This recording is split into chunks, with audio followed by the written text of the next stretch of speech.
Better late than never. China's leadership has stayed away from Ground Zero since the outbreak began, something that hadn't gone unnoticed by an unimpressed public. So, here was Li Keqiang, China's premier and the country's second highest official after President Xi Jinping.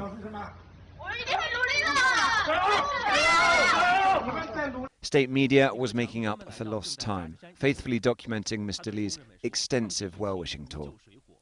Here, where hospitals are being constructed in double time, and at the supermarket. The woman packing her bags, apparently obliviously, is a nice homespun touch. You don't get this close to a top official, especially in view of a camera, without careful choreography. Other footage broadcast by state media has a similar aim, to show the cavalry are here, and that supplies are coming. The propaganda machine putting a rosy spin on a difficult situation. But there are other fronts in this propaganda war. Wuhan's mayor admitted local government's mistakes, but seemed to blame central government bureaucracy.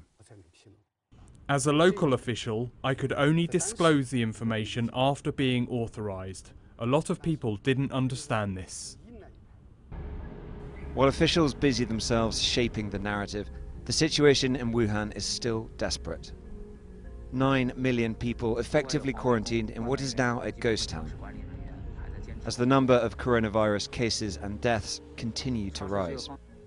Foreign nationals are still in the city, their governments preparing various extraction plans. Measures to curb the virus are being applied to the whole of China.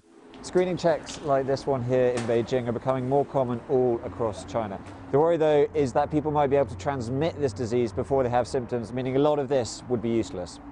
Authorities are keeping a close eye on public transport in particular. We passed these temperature checks. Controls like this, with transport staff in full biohazard suits, would have seemed extraordinary only this time last week.